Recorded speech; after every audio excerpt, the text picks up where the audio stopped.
What's up everybody, Bandit and Chad here. Meet our new project. So this is what we've been talking about, and this is why we've been putting off some of the modifications we've been talking about with our own two new Tacomas. But this is a 1991 Land Cruiser, which is the first year of the 80 series. So what this has is 4 coil springs, one in each of the 4 corners, and solid front and rear axles. Also, since it's in the first 2 years of the 80 series, it does have the 4-liter inline 6 instead of the 4.5-liter inline 6 that came later. But you found all this on Craigslist, right? Yeah, so this we all came across on Craigslist and for a really, really good price. So if you know anything about the aftermarket with these Land Cruisers, they go for a pretty steep price. We found ours for $2,200, which we thought was a fantastic price. You know, we jumped on that pretty quick, and you know, that's pretty respectable as far as the condition and everything like that. You know, it's not perfect. It is almost 30 years old. I believe it's 26 years old to be exact. But we're about $400 in parts in it. Most of that is brake parts. That's the lines, some more fluid, brake shoes, calipers, things like that. It just needed some brake work. Other than that, we've changed the oil and, you know, going around and just kind of inspected it and everything like that. And it does have a fresh inspection sticker on it now. Right, so we've done a lot of the preliminary stuff, so let's go see how it drives. Alright, setting off here. Rainy, nasty day. Yeah.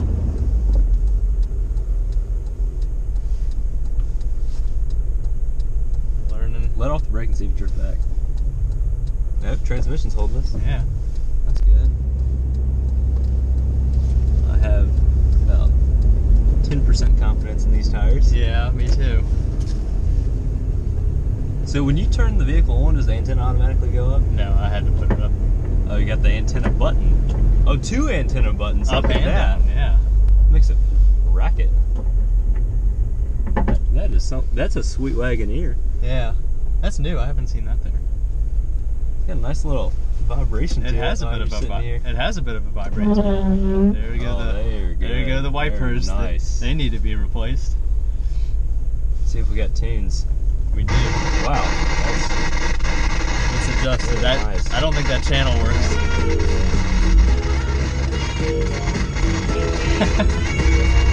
Oh man, these speakers are great. Yeah, we'll leave that off. But overall, we're going down the road in a $2,000 Land Cruiser. We are. A very affordable Land Cruiser. That's Now, I don't have the confidence to take this off-road quite yet. not yet. I think we're going to need some new tires. So then we'll be going off-road in a $3,000 Land Cruiser. Yes, because it'll almost jack up the price half of what it's worth. I was talking to somebody the other day, and they're like, why don't you put a old man emu lift on it and, you know, get some brand new like mud tires and everything else? Sure. So I was like, Are you going to triple the price of the vehicle. I'd say sure. Are you paying for it? So we're going down the road here in traffic. Our radio half works, our clock does work, our lights mostly work. We haven't, the reverse works because we got it out of the garage. Power steering and brakes feel good. Yep, brakes feel fine, power steering's fine, power mirrors work. Yeah, power mirrors is the big thing. I would open the sunroof, but it's raining, and I don't want to give it any other reason to leak, really. Yeah. As far as we know, it doesn't leak. Nothing. And that rattle that you're hearing is actually the license plate that we have. We have it just sitting in the back window frame because we don't have any screws for that. But overall, everything's working really nice. We're just going down the road, fitting in with traffic here. Now this is a 91 Land Cruiser, and 91 and 92 are the first years for the 80 series. So they only have the 4-liter inline 6. In 93 they did go up to a 4.5-liter inline 6, and that had a lot more power to give as well. And you could also, on those later models, get locking differentials from the factory. So that would have been nice, but this 4-liter is just a completely bulletproof motor, and it's actually more reliable than the 4.5-liter. And it doesn't feel that slow. I mean, I was really expecting like a slug going through here. Yeah. But it's really not that bad. No, it's picking up well, and this is my first time actually driving it on the road. All I did was get it loaded up on the trailer and you know, move it around some. So it's doing well so far. You know, like we said, the tires are yeah, half decent. They're got even know that a much. little bit of dry cracking on them. Yeah. It brakes. Oh, it stops. Yeah, it stops. It stops fine. The brakes are good. They're all working. I gotta tell you, the best feature in this thing is the old bat phone here. Yeah, the old Look at that telephone. puppy. That is incredible.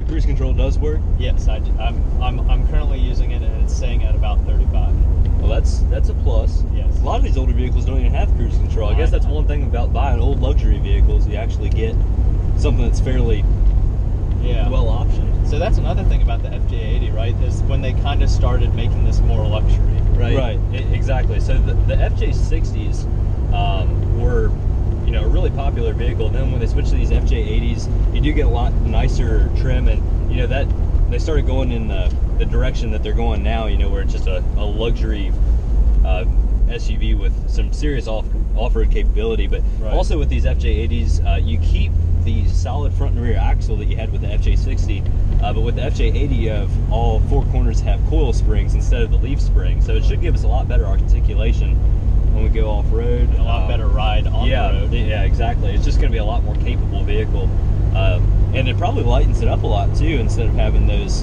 heavy leaves. But I mean, the whole vehicle is really, really heavy. Yeah, so exactly. So I mean, take that for what it's worth. Yeah. But it is working. I mean, we're going down the road, tearing up some back roads. That's in the rain. We're still staying on the road, which is very important. Yep. In a $2,000 Land Cruiser. Exactly. Yeah.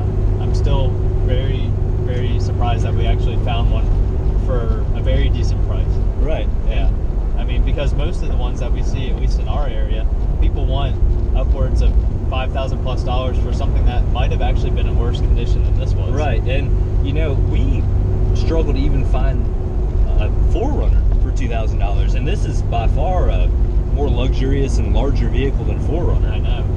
Honestly, it almost seems like the person could have gotten more money for it. I'm not complaining. Yeah, I'm not either. I'm very happy with how much we ended up paying for it. Yeah. I mean, a little crack in the dash. I mean, that's.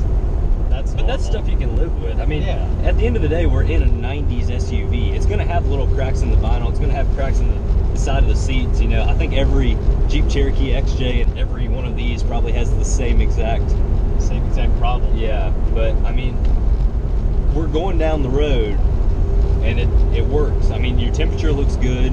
Yeah, it's not overheating. We probably don't have any gas at all. We're just running on.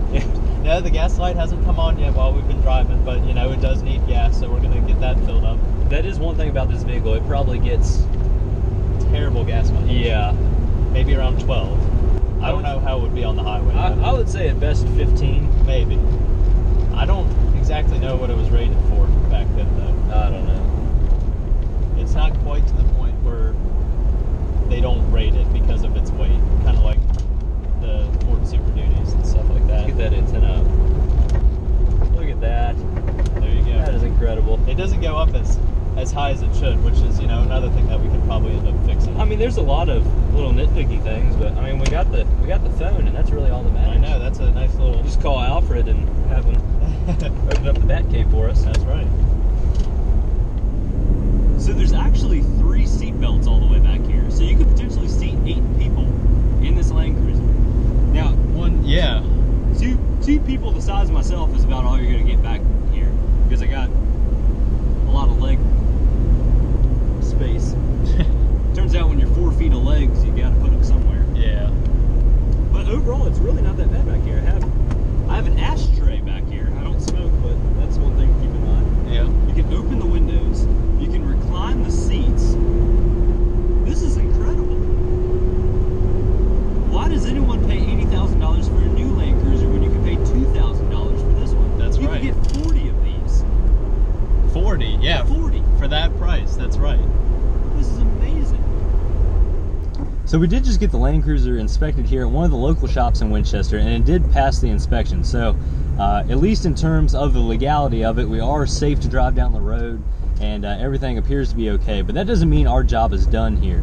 We really haven't got a big chance to do a whole lot with this. Chad has been messing with the brakes the past couple weeks, and the brakes are working really well with the Land Cruiser now. But there's still some other improvements that we want to make.